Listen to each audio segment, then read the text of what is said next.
Spiritual tests. There are times in our lives when we should expect to face spiritual tests that may be painful and even embarrassing. Here's Gene. This principle actually comes from an incredible setting in the Garden of Gethsemane. This is one of the very authentic places in the Holy Land.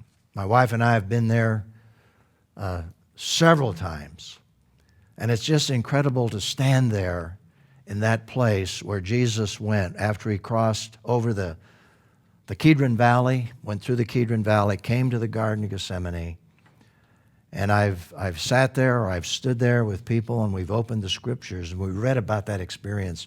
It's one of the most meaningful experiences that you can have in the land of Israel. And it's always exciting as we read and I look out at people listening and see tears coming down their cheeks, realizing it was right there in that place, somewhere within that location, that what we're going to look at here actually happened. And it involved, obviously, the disciples. And what happened here is that Jesus went there with his disciples, the Garden of Gethsemane, and then he took Peter, James, and John, that inner circle, and took them a step further somewhere in that garden area, and then went even further alone and left Peter, James, and John. And that's what we read about here in Mark chapter 14. We read about Jesus' grief. He said to them, that is, Peter, James, and John, these three that he left. He said to them, I am deeply grieved to the point of death. Now the question is, what was Jesus grieved about? There are some who believe that he is grieving over the fact that he is going to be betrayed by those that he's chosen. I think it's more than that. I think it certainly could include that, but the grief ultimately involves the cross. I'm deeply grieved to the point of death. And then he says to these three men, remain here and stay awake. He went a little farther, fell to the ground, and prayed that if it were possible, the hour might pass from him. It's an incredible scene. It's an incredible experience to be right there. Somewhere it happened. And he said, Abba, Father. The word Abba really means father, but it's a more sensitive, intimate term. It's like daddy. Daddy, Father. All things are possible for you.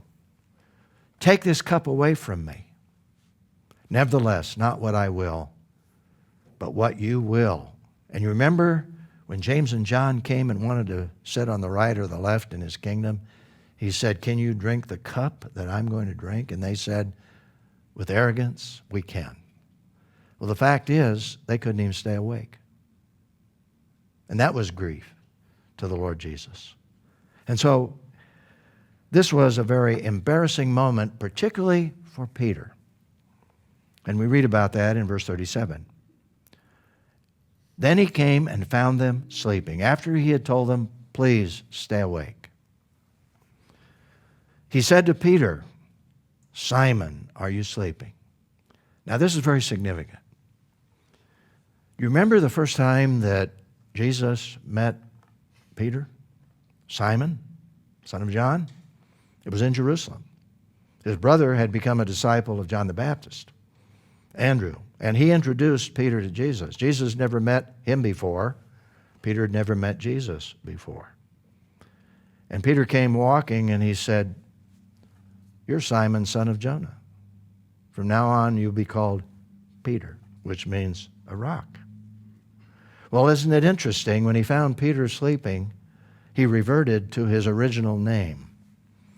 And you will see that frequently when Peter fails, Jesus reverts to his original name. And so he said to Peter, Simon. On another occasion, he said, Simon, Simon. You know, when he said Satan wants to really get at you. And what he's really saying there, I think, with that name, and Peter, I think, understood that, is, Peter, what happened to my rock? You said you'd never fail me. The others will. I asked you to stay awake. You couldn't? Peter, what's happened here? Reverts to his original name. My rock is crumbling. I've prepared you for this moment. Now, I think we can all identify with the fact, and I think Jesus could too with his humanness, and he says that later. He goes on to say, he said to Peter, Simon, are you sleeping? And then he puts that knife in it a little bit and twists it, as it were. Couldn't you stay awake 1 hour? And you imagine what Peter was thinking in terms of his braggadocio attitude. Stay awake and pray so that you won't enter into temptation. And here Jesus, I think, really reveals his compassion and his understanding as well. The spirit is willing, but the flesh is weak. In essence, I think Jesus was saying, I understand that. I understand your failure. But what I'm doing is preparing you to be the man that I want you to be, the rock that won't crumble. And so this is really an embarrassing moment, as it were, for Peter. And God used this. It was painful, but the fact of the matter is that many of the lessons that Jesus wants to teach us are painful experiences. So let me restate that principle so you get the connection.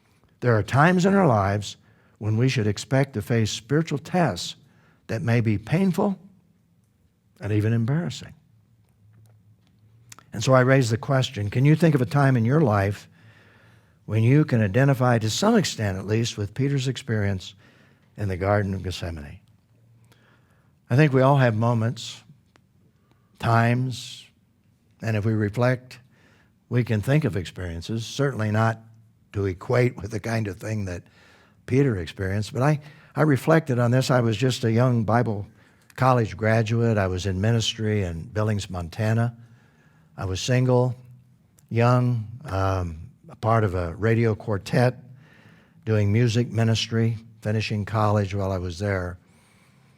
And the director of music and ministry invited a number of us, all the quartet guys and some others that were in ministry together, to go on a retreat up in the mountains out of Billings, Montana. And I remember mountains were quite new to me, coming from the Midwest.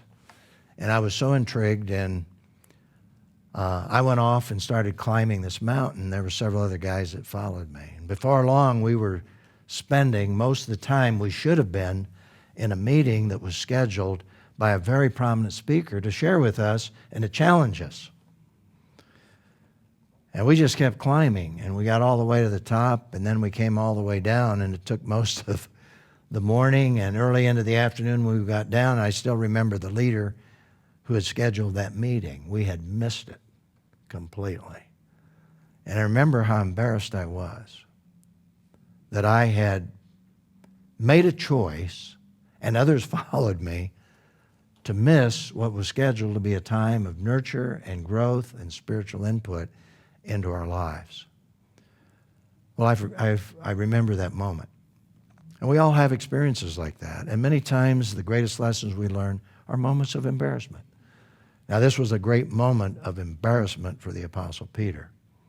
And he learned some great lessons through that, as we all should, because God uses those experiences to draw us closer to him and to help us walk more in his perfect